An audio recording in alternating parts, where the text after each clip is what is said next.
नमस्कार, मैं हूं सुनील और मेरे साथ हैं अभय। आपको इस चैनल में स्वागत है। आज पंचायत चुनाव को लेकर खास चर्चा हम दोनों के बीच होगी। पंचायत चुनाव को लेकर सरगर्मी तेज हो गई है। अब गांव-गांव इसकी चर्चा लोगों में देखने के लिए मिल रहा है। हमारी टीम जिस गांव की भ्रमण कर रही है वहां पर आम लोगों में भी चर्चा बनी हुई है पंचायत चुनाव को लेकर।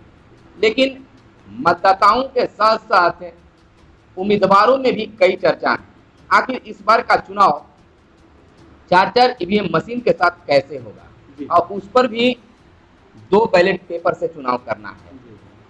तो थोड़ा सा हम जानना चाहेंगे अभय से कि आखिर जो ईवीएम का क्रम होगा, सबसे पहले किस उम्मीदवार का, किस पद के उम्मीदवार का ईवीएम लगेगा, उसके बाद दूसरे नंबर पर किनका होगा और तीसरे नंबर पर किसका होगा और चौथे नंबर पर किसका होगा। अब सुनील, जो बात हो रही थी कि ईवीएम का क्रम क्या होगा, यह बात पुरानी हो गई, क्योंकि हर ईवीएम के लिए अब अलग अलग कंपार्टमेंट बनेगा। कंपार्टमेंट समझ रहे हैं? अलग अलग उसका स्थान घेराबंदी होगा, जो मतदान कर्मियों को जो फूट मिला करते हैं। हाँ। लेकिन फिर भी तो क्रम होगा ना। मैं बता दे रहा हूँ, वही बता रहा हूँ। क्रम उसमें उतना मायने नहीं रहेगा, क्योंकि हर पद के लिए जो कंपार्टमेंट बनेगा उसमें वो तय हो गया है कि हर पद के लिए अलग अलग कलर का रहेगा। अच्छा। तो उसके लिए जो है अभी जो ग्राम पंचायत के जो सदस्य होते हैं उनके लिए कंफर्म अगले वीडियो में डाला हुआ है। गलती भी हो सकती है, लेकिन मतलब एक कलर है, जैसे काला है, काला पे उजला से है। चलिए वो तो हो जाएगा, मैंने इस कलर के आधार पर जो अगला वीडियो में आप देख सकते हैं। देख सकते हैं, डाला हुआ है। दूसरे सवाल हम आपको लेकर चलते हैं उस ओर, जो देखिए कि वीडियो उस पर हम लोग का 8 से 10 संख्या में डाला हुआ है कि आखिर पंचायत चुनाव मुखिया पद से लड़ रहे हैं, वार्ड सदस्य से लड़ रहे हैं, सरपंच से लड़ रहे हैं, पंच से लड़ रहे हैं, जिला परिषद से लड़ रहे हैं। तो लोग एक ही सवाल बार बार कर रहे हैं कि आखिर हमें किस किस चीजों की जरूरत होगी, किन दस्तावेजों की जरूरत होगी। तो एक बार फिर से जो है इस वीडियो में हम लोग चर्चा कर लेते हैं कि ताकि जो फोन आ रहे हैं कि सर ये तो बता दीजिए कि कौन सा कागजात हमें लगेगा मुखिया, सरपंच, पंच वगैरह के लिए। तो सबसे पहला है कि आप ये क्लियर कर दीजिए कि क्या इन पदों से लड़ने के लिए आचरण प्रमाण पत्र चाहिए कि नहीं? नहीं, बिल्कुल नहीं चाहिए। आचरण प्रमाण पत्र कुछ नहीं चाहिए। जो एफिडेविट में जो लिखा हुआ है पूरी जानकारी लाके नोटरी के सामने एफिडेविट में हस्ताक्षर कर देना है। अच्छा, तो जाति प्रमाण पत्र लगेगा कि नहीं, और लगेगा तो किसको लगेगा? जाति प्रमाण पत्र लगेंगे अगर आप आरक्षित कोटि से चुनाव लड़ेंगे और आरक्षण के सीमा में आप हैं, तो उसके लिए सक्षम पदाधिकारी से आपको जाति प्रमाण पत्र की जरूरत है। लेकिन अपने ऑडियंस को जो व्यूअर्स है उनको एक क्लियर कर देना चाहता हूँ। बार बार एक सवाल आ रहा था कि क्या सर जो ये जाति प्रमाण पत्र है ऑनलाइन बनाएंगे और काम करेगा कि नहीं, ऑफलाइन बनाएंगे तो काम करेगा कि नहीं करेगा। तो मैं क्लियर कर देना चाहता हूँ, आप ऑनलाइन जाति प्रमाण पत्र ऑफलाइन नहीं बनता है, आवेदन होता है ऑनलाइन और ऑफलाइन। आप आवेदन ऑनलाइन कीजिए या ऑफलाइन कीजिए, एक ही जगह से मिलता है, निर्गत होता है। और इसमें आवासीय प्रमाण पत्र की आवश्यकता होगी कि नहीं? नहीं, आवासीय के तो कोई कॉलम नहीं है। अभी तक मैंने पूरे फॉर्म को भी देख लिया, आवासीय का कोई जगह नहीं। लेकिन आप मतदाता सूची में जहां नाम है उस मतदाता सूची में वहां पर का क्रम संख्या वाला वो फोटो कॉपी आपको लगाना प्रमाण देना होगा, यानी कि हम यहाँ का निवासी। हाँ, जैसे आप वार्ड में लड़ रहे थे, हम इस फलाने इस पंचायत में हमारा इस वार्ड में नाम है। संपत्ति का ब्यौरा देने की चर्चा है। जी, संपत्ति का ब्यौरा देना, तो क्या इसके लिए भी कोई फॉर्म वगैरह? जी, संपत्ति का ब्यौरा आपको देना है। उसमें शपथ पत्र में ही बना हुआ है। जैसे अब मेरे पास अभी है नहीं, तो मैं अभी दिखा देता कि कहाँ पर देना है। संपत्ति का ब्यौरा के लिए एक पेज दिया हुआ है, वहां पर उसमें लिखना है कि क्या जमीन है तो कितना है, गहना कितना है, पति पत्नी दोनों का, और उसका मतलब अभी का तत्कालीन मूल्य लिखना है। ये ब्यौरा देना है। अगर आपका कितने शेयर हैं, कितने वाहन है आपके पास, उसका ब्यौरा देना है। एक और मुख्य प्रश्न हम तो बार बार फोन कर रहे हैं, मैसेज कर रहे हैं एमडी साहब कि सर मेरा वोटर लिस्ट में नाम है और वोटर कार्ड जो मिला है उसमें हमारा 21 वर्ष से ज्यादा उम्र है, लेकिन जो आधार कार्ड बना हुआ है उसमें मेरा उम्र 21 साल से कम है, तो इस स्थिति में हम चुनाव लड़ पाएंगे कि नहीं? देखिए, अगर अभी तक जो भी फॉर्म का फॉर्मेट जो भी देखे होंगे आप, वीडियो में अगर वो देखे होंगे, तो वहां पर आधार कार्ड का कहीं जिक्र ही नहीं है। अब पता नहीं आधार कार्ड को लेकिन सर, आधार कार्ड का मतलब होता है कि आपको साक्ष्य के साथ ही, चाहे तो वह एफिडेविट बना कर दिए होंगे उम्र का प्रमाण, या फिर स्कूल का कोई सर्टिफिकेट दिए होंगे। अगर मान लीजिए कि वो लड़ते हैं, उनको तो मैंने नामांकन रद्द नहीं होना चाहिए, लेकिन अगर कोई लग जाता है कि इनका जो वोटर लिस्ट में जो उम्र दिया गया है वो बढ़ा कर दिया गया है, जबकि इनका सही उम्र जो है इतना जो उनके आधार कार्ड से स्पष्ट होता है, तब नहीं, ऐसा कुछ नहीं है। मैं आपको बता देता हूँ।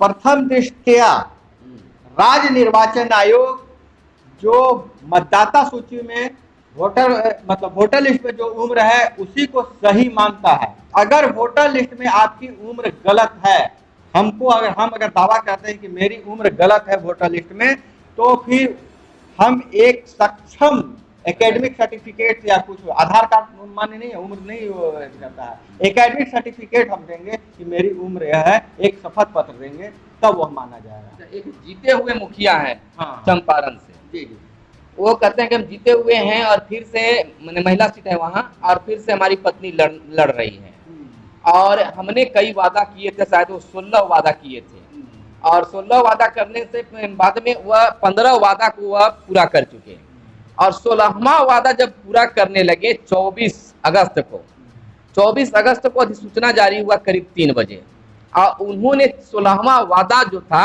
वह आपको 9 से 10 के बीच में पूरा कर चुके हैं। यानी कि वो एक एम्बुलेंस का वादा किए थे और ग्रामीणों के लिए वह 10 बजे वो सुपुत्र कर दिए एम्बुलेंस, तो क्या हुआ, आचार संहिता के अंतर्गत आएगा? पहली बात यह है कि दावा जो भी कोई करे, हम तो जाके देखे नहीं है कि सब वादा पूरा किए हैं कि नहीं किए हैं। ऐसे उनसे कोई मतलब नहीं है, वादा पूरा किए चाहे नहीं पूरा किए हैं, ग्राउंड रिपोर्ट पर जाके हम देखेंगे तभी कह सकते हैं। लेकिन बात आप रख रहे हैं कि वादा पूरा कर रहे हैं। अगर जिस दिन अधिसूचना 3 बजे घोषणा हुआ है, जारी हुआ है, 3 बजे के बाद, अगर 3 बजे के पहले जो कुछ भी किए होंगे आचार संहिता के उल्लंघन में नहीं आएगा।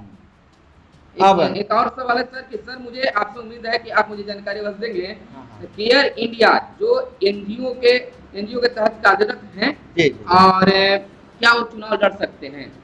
बिल्कुल लड़ सकते हैं। केयर इंडिया के जो भी हैं वो लड़ सकते हैं चुनाव, बिल्कुल लड़ेंगे। और वोटर लिस्ट का प्रकाशन सर? हाँ, यह सवाल मतलब बहुत लोग पूछ रहे हैं कि वोटर लिस्ट का प्रकाशन कब होगा या हो चुका है। तो देखिए, कोई भी सवाल का जवाब यहाँ पर हम लोग तुक्का भिड़ाकर नहीं देते। अधिकारियों से हम पूछ रहे हैं कि क्या वोटर लिस्ट का क्या मामला है, वोटर लिस्ट फिर से प्रकाशित होगा कि पुराने वाले से ही काम चल जाएगा। तो अभी तक स्पष्ट नहीं हुआ है, लेकिन अनौपचारिक रूप से बता रहे हैं कि जो सर पहले था ना वोटर लिस्ट, उसी को पुनः प्रकाशन मान लिया जाएगा।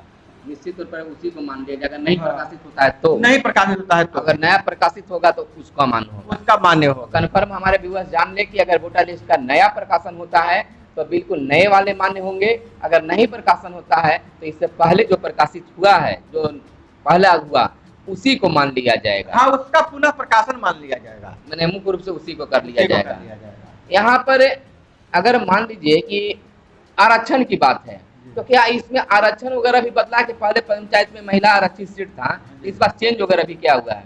नहीं, देखिए, इसमें आरक्षण का जो 2016 में जो आरक्षित सीट थी, वहां आरक्षण की वही स्थिति है। लेकिन आपको पता है कि 300 पंचायतों का अस्तित्व समाप्त भी हो गया है।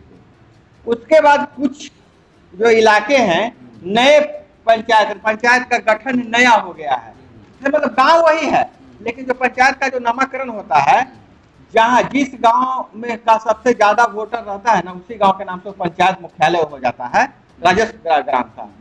तो उसमें कुछ परिवर्तन हुआ है, वहां के डीएम अपलोड किए हैं। अभी साइट आज से शायद खुल रही है, तो आप साइट पे जाके जो स्टेट इलेक्शन कमीशन के साइट पे आप जाके देख सकते हैं कि जो नवगठित पंचायत इसकी आरक्षण कोटि में है कि नहीं है। एक और चर्चा है सर कि कुछ ऐसे उम्मीदवार जो होते हैं जो बेधड़क बहुत सारे खर्च करते हैं, तो क्या इस बार डिजिटल कैटेगरिया से चुनाव होना है, तो उसमें अगर खर्च करने वाले जो प्रत्याशी हैं तो उन पर नजर रखने के लिए जो है वो किसी पदाधिकारी या किसी चीज के माध्यम से नजर भी रखा जा सकता है? जी बिल्कुल, एकदम व्यूअर्स को हम चुनाव लड़ने वाले हैं और मतदाताओं को मैं बता दूं कि इस बार जैसे ही पंचायत चुनाव का शुरू हो जाएगा तो ऑब्जर्वर कम से कम आपके क्षेत्र में 2 बार ऑब्जर्वर आएंगे और जांच करेंगे, नजर रखेंगे हर प्रत्याशी पर कि कौन प्रत्याशी ज्यादा सस्ता ज्यादा खर्च कर रहा है, उस पर कार्रवाई होगी।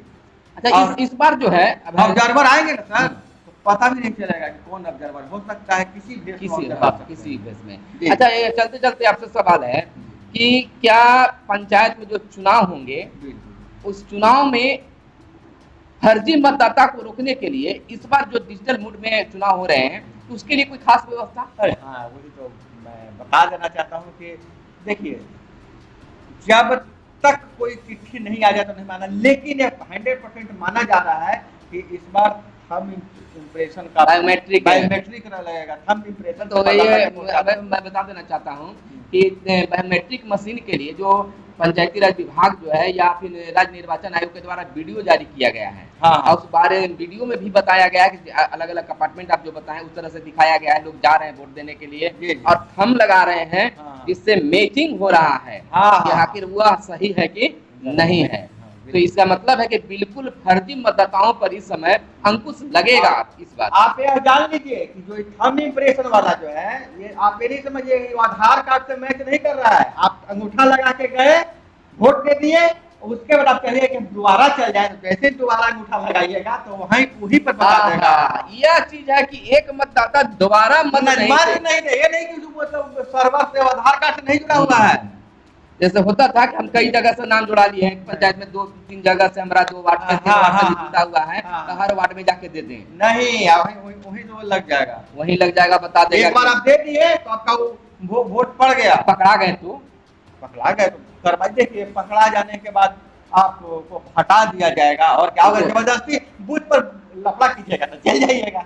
हाँ, मैंने आपकी तरफ से अगर उस तरह से होगा कि नहीं हम नहीं दिए हैं तो फिर तो वो डॉक्यूमेंट्स के आधार पर कागजात पर होगा, चैलेंज वोट टेंडर वोट होता है उसको कीजिएगा, लेकिन वो तो मामला ही नहीं रहेगा, तो मामला ही नहीं रहेगा उस तरह से। चलिए, खास जानकारी हमारे अभय के द्वारा दिया गया, यह जानकारी आपको किस हद तक बेहतर लगा या खराब लगा, इस बिल्कुल आप बताएंगे। एक बात तो हम लोग भूल ही गए, हमारे मतदाता जो है ना, जो भी हमारे व्यूअर्स जो है ना, वो हनुमान है। जी बिल्कुल, उनको जब तक उनकी ताकत का एहसास नहीं दिलवाइएगा ना, याद नहीं दिलवाइएगा ना, तो वो मतलब अपनी ताकत को समझते ही नहीं है। तो व्यूअर्स से मेरा गुजारिश है कि आपकी उंगलियों में ताकत है। एक उंगली से आप बटन दबाकर किसी को जिता देते हैं और इसी उंगली से आप चैनल को सब्सक्राइब करके और लाइक बटन दबा के आप अपने चैनल को शिखर तक पहुंचा सकते हैं, अपनी आवाज को बुलंदी दे सकते हैं। आप अपनी समस्या को हम तक पहुंचाते हैं। समस्या का निवारण तभी होगा जब यह वीडियो चुनाव आयोग तक पहुंचे। तो इसको पहुंचाने के लिए आपके घर में जितने भी मोबाइल है, सभी मोबाइल से मगध संवाद और ठोक तंत्र चैनल को आप सब्सक्राइब कर लें। हमारी सदस्यता संख्या बढ़ेगी तो आपकी शक्ति बढ़ेगी, इसलिए सब्सक्राइब जरूर करें और वीडियो पसंद आए तो लाइक जरूर कीजिएगा। लाइक अगर पसंद नहीं आए तो लाइक नहीं कीजिएगा, और पसंद आए तो लाइक मार दीजिएगा। और लाइक पसंद अच्छा लगे तो लाइक मारिएगा, क्योंकि आप जब लाइक मारते हैं तो हमें ऊर्जा मिलता है, लगता है उत्साह मिलता है, यानी हमारा मेहनत का फल मिल जाता है। तो चलिए, इन्हीं शब्दों के साथ हम इस वीडियो को यहीं पर स्टॉप करते हैं, रोकते हैं और फिर मिलते हैं अगले वीडियो में। फिलहाल दीजिए हम दोनों को इजाजत। धन्यवाद। जय हिंद, जय भारत, वंदे मातरम।